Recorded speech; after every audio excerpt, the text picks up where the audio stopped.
So আজকে আমরা কিভাবে সার্টিফিকেট ট্রান্সক্রিপ্ট এগুলো অ্যাটেস্টেশন করতে হয় সেটার নিয়ম দেখব। এই মাস থেকে আমাদের অনলাইনে আবেদন চালু হয়েছে। আমি যদি প্রথমে লিঙ্কটা দিয়ে দিব আপনাদের ডিসক্রিপশনে, নিয়ে mygov.bd এটাতে সার্চ করবেন। সার্চ করার পরে আপনার দ্বিতীয় ওয়েবসাইটে যাবেন। মাইগভ একটিখানেই সরকারি সেবা। এটাতে যাওয়ার পরে আপনার লগ ইন করতে হবে।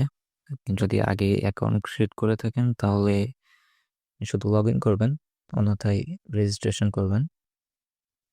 আপনাকে যেতে হবে রেজিস্ট্রেশন অপশনে। রেজিস্ট্রেশন অপশনে গিয়ে আপনার নাম লিখবেন। এখানে নাম লেখার পরে ফোন নাম্বারটা লিখবেন। ফোন নাম্বার লেখার পরে আপনার ফোনে একটা ওটিপি কোড আসবে, সেটা বসিয়ে দিলে আপনার অ্যাকাউন্ট ক্রিয়েট হবে। অ্যাকাউন্ট ক্রিয়েট করার পরে আপনি লগ ইন কীভাবে করবেন সেটা দেখাচ্ছি। নাগরিক লগ ইনে যাবেন।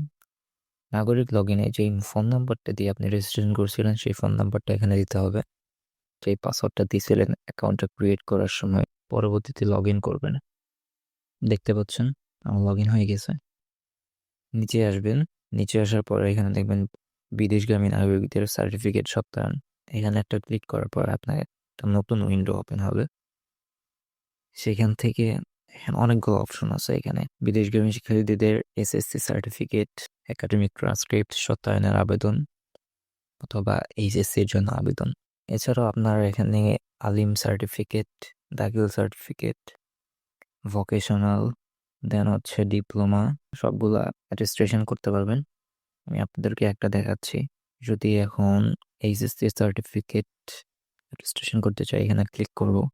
ক্লিক করার পরে এখানে আপনাকে ইনস্ট্রাকশন দিবে প্রয়োজনীয় কাগজপত্র কী কী লাগতে পারে, সেগুলো আপনি আগে থেকে রেডি করে রাখবেন। ফোনে ছবি তুলবেন বা ফটোকপির দোকান থেকে স্ক্যান করে নেবেন। কাগজগুলো রেডি করে রাখলে আপনার আবেদন প্রসেসটা আর কি স্মুথ হবে। একটা বিষয় অবশ্যই খেয়াল রাখবেন, ফাইলের সাইজ সর্বোচ্চ 1 মেগাবাইট হতে হবে।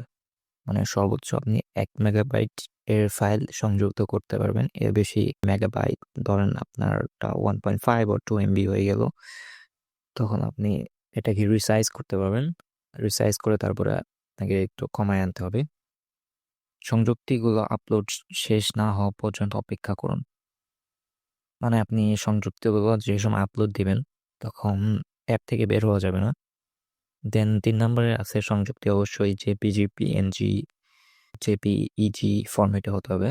দেন একটি এনআইডি দিয়ে একাধিক অ্যাকাউন্ট ভেরিফাই করা সম্ভব না। আপনি অ্যাকাউন্ট রেজিস্ট্রেশন করার সময় আপনাকে অ্যাকাউন্ট ভেরিফাই করার কথা বলবে, সেখানে আপনি একটি এনআইডি কার্ড দিয়ে আপনি একটি অ্যাকাউন্টই ভেরিফাই করতে পারবেন। সেবার ফি দেওয়া আছে, প্রতি সার্টিফিকেট সত্যায়ন ফি 200 টাকা এবং সেবা প্রদানের সময়সীমা দেওয়া আছে 5 কর্মদিবস। নিয়মাবলী দেওয়া আছে লাল তরকা বেশি, মানে স্টার, রেড স্টার দেওয়া থাকবে, ওইগুলো আপনি অবশ্যই পূরণ করবেন। বাকিগুলো ঠিক না পূরণ করলে সমস্যা নেই। আমি আপনাদের রিকমেন্ড করবো সবগুলো, যে যদি আপনার থাকে ডকুমেন্টস বা আপনি দিতে পারেন, আপনার টাইম থাকে তখন সবগুলোই দেওয়ার জন্য আমি রিকমেন্ড করবো। আবেদন প্রক্রিয়া সম্পন্ন হওয়ার পূর্বে প্রয়োজন হলে সংরক্ষণ করা যাবে এবং পরবর্তীতে সেবা ব্যবস্থাপনা অপশন হতে ড্রাফট আবেদন পুনরায় শুরু করা যাবে।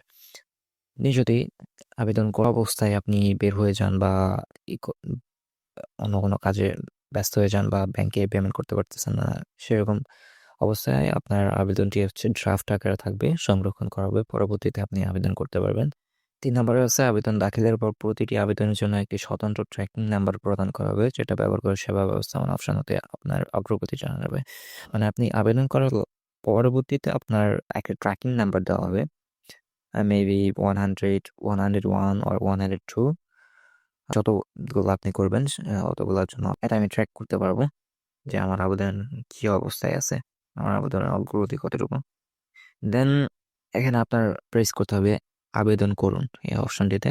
এরপরে আপনার সবগুলো ফাইল আপলোড করতে হবে। দেখেন প্রয়োজনীয় কাগজপত্র কি কি আছে, এইচএসসি পরীক্ষার মূল সার্টিফিকেট, ট্রান্সক্রিপ্ট। দেন এখানে আসবেন, প্রাপক অফিসে আপনার কিছু দিতে হবে না, এটা আগে থেকে সিলেক্ট করা থাকবে। সংস্থা, দেন আপনার বোর্ড বাছাই করতে বলা হবে, কোন বোর্ড থেকে পরীক্ষা দিয়েছিলেন আর কি সেটা। আপনি এখান থেকে ময়মনসিংহ বোর্ড সিলেক্ট করব। ময়মনসিংহ বোর্ড সিলেক্ট করার পরে আপনারা দেখতে পাচ্ছেন এখানে ময়মনসিংহ মাধ্যমিক ও উচ্চ মাধ্যমিক শিক্ষা বোর্ড ময়মনসিংহ চলে আসছে। বিষয় চলে আসছে মহোদয় সুবিধা অধীনে এত সালের, মানে আপনার সালটা দিতে হবে এখানে, যে আপনি কত সালে পাস করছেন ওই সালটা দিতে হবে। আমার ক্ষেত্রে ছিল 2023, আমি 2023 দিয়ে দিলাম। আর আরেকটি বিষয় হচ্ছে আমি যে সময় আবেদন করছি বা রেজিস্ট্রেশন করছি ওই সময় আমার এনআইডিতে ভেরিফাই করা ছিল, সেই জন্য এখানে এনআইডির তথ্যগুলো এখানে আইসা পড়ছে। অ্যান্ড যেগুলো আসেনি, যেমন রেজিস্ট্রেশন নাম্বার, এটা আমি আপলোড করিনি বা আমার এনআইডি থেকে যাবেও না এটা, সেই জন্য আমি রেজিস্ট্রেশন নাম্বার এখন দিয়ে দিব। আর আপনার ক্ষেত্রে একটা দিয়ে দিলেন, আপনার যেটা সেটা দিয়ে দিলেন, রোল নাম্বার দিবেন। রোল নাম্বার দেওয়ার পর আপনি পাশের সন দিবেন, আমি দিয়ে দিলাম 2023। দেন শিক্ষা বোর্ড, শিক্ষা বোর্ডে হচ্ছে আপনি যে বোর্ড থেকে আবেদন করবেন, আমার ক্ষেত্রে ময়মনসিংহ। অ্যান্ড জাতীয় পরিচয়পত্র নম্বর, জন্ম নিবন্ধন নম্বর, জিপিএ, আপনার জিপিএ কত ছিল এখানে আপনি লিখে দিবেন। ইমেল দিতে হবে, আপনার একটা ইমেল দিয়ে দিলাম। দেন হচ্ছে আপনি এখান থেকে সার্টিফিকেট এর জন্য অ্যাটেস্টেশন করতে পারবেন অথবা ট্রান্সক্রিপ্টের জন্য অ্যাটেস্টেশন করতে পারেন, যে কোনো একটা বা দুইটা উভয়ের ক্ষেত্রে আপনি আবেদন করা চাইতে পারে। এখন ওটা আপনার উপর ডিপেন্ড করে আপনার কোনটা লাগবে। আমি দিয়ে দিচ্ছি দুইটা। আমার টাকার পরিমাণ এসে পড়ছে, দেখেন 400 টাকা। তারিখ দেওয়া থাকবে এখানে। আবার দেখেন দেওয়া আছে ফাইলের সাইজ সর্বোচ্চ 1 মেগাবাইট হতে পারবে। সংযুক্তগুলো আপলোড না হওয়া পর্যন্ত অপেক্ষা করতে হবে। এখানে যদি আমি আপলোডের অপশনে ক্লিক করি, আমাকে 3টা অপশন দেখাচ্ছে। আমি এখান থেকে ক্যামেরা দিয়ে ছবি তুলেও ইমিডিয়েটলি দিতে পারি বা আমি পরবর্তীতেও, মানে আমার সেভ করা আছে এখান থেকেও দিতে পারি। আমি এখান থেকে মিডিয়া পিকারে যাব। মিডিয়া পিকারে যাওয়ার পরে এই মেনুতে যাব, এখানে দেন ফটোসে যাব। দেন হচ্ছে আমি আমার সার্টিফিকেট অ্যান্ড ট্রান্সক্রিপ্ট আপলোড করে দেব এখানে। সার্টিফিকেট আপলোড করলাম।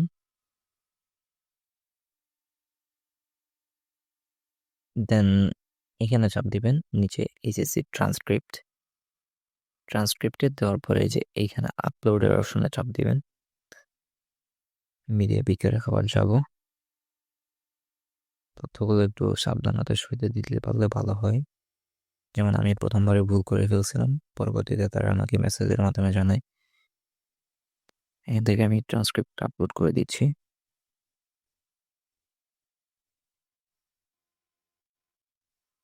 দেন আপলোড হয়ে গেল। আমি এখন পেমেন্ট করতে যাব। পেমেন্ট করুন অপশনে যদি আমি ক্লিক করি, আমার ফুল সামারি আকারে দিয়ে দিবে যে আমি কি কি তথ্য দিচ্ছি, তথ্যর মধ্যে কোনো ভুল আছে কিনা সবগুলো দেখতে হবে সুন্দর মতো। দেখার পরে এখানে পেমেন্ট করুন অপশনে ক্লিক করতে হবে। অবশ্যই সবগুলা খেয়াল করে নেবেন। খেয়াল করার পরে পেমেন্ট করুন অপশনে চাপ দিবেন। দেখেন প্রক্রিয়া দিন দেখাচ্ছে। এখানে সোনালী ব্যাংকের একটা পোর্টাল চালু হবে।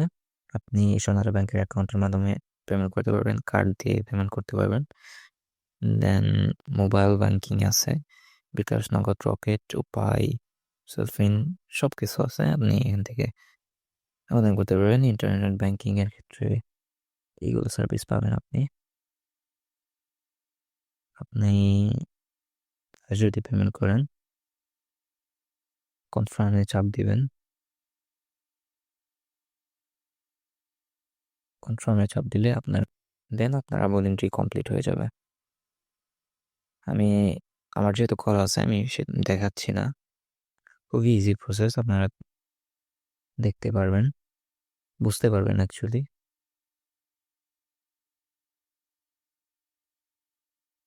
দেন দেখেন আবেদনটি জমা হয়েছে। এখানে যদি আমি ক্লিক করি, দেন দেখাচ্ছে আবেদন গৃহীত, ট্র্যাকিং নাম্বার দেওয়া হয়েছে আপনাকে একটা। আমার যেটা আসছে এইচএসসিটা, আমি ওটাকে আপনার দেখাচ্ছি। আপনি আবেদন করার সময় আর একটা বিষয় খেয়াল রাখবেন, ড্রাফট আকারে এখানে সেভ হবে। পরবর্তীতে আসার পরে আপনি সংশোধন করুন এই অপশনটিতে ক্লিক করবেন। আবার সংশোধন করুন ক্লিক করার পরে আপনার এইখানে তখন একটা ট্রানজ্যাকশন কোড থাকবে। লাইক আমি দেখাচ্ছি আপনাদেরকে, ট্রানজ্যাকশন কোড থাকবে, আমি দেখাচ্ছি আপনাদের। 2 নম্বরটা যদি আমি চাই, এটা আমার ফুলফিল বা কমপ্লিট হয়ে গেছে, আমি এটা হাতে পেয়ে গেছি। আবেদনপত্র দেখুন অপশন যদি আপনি ক্লিক করেন, দেন একটি ট্রানজ্যাকশন কোড পাবেন। ট্রানজ্যাকশন কোড এর পাশে লেখা থাকবে আবেদনের আর একটা অপশন, সেখানে আপনি ক্লিক করবেন। দেন আপনার আবেদনটি ফুলফিল হবে, সাবমিট হবে। এর আগে কিন্তু হবে না। আমি অনেকেই দেখছি তারা হচ্ছে আবেদন ফুলফিল করছে, কিন্তু পরবর্তীতে এসে আবার সংশোধন করুন এই অপশনে না গিয়ে সাবমিট না করার পর্যন্ত তাদের আবেদনটা না করার জন্য অ্যাকচুয়ালি তাদের আবেদনটা ওইভাবেই রয়ে গেছে, ফুলফিল হবে, সাবমিট হয়নি। সেটা আপনি ভালোভাবে খেয়াল রাখবেন। So this is the entire process. Hope you guys understand. If don't, then feel free to ask me. Thank you.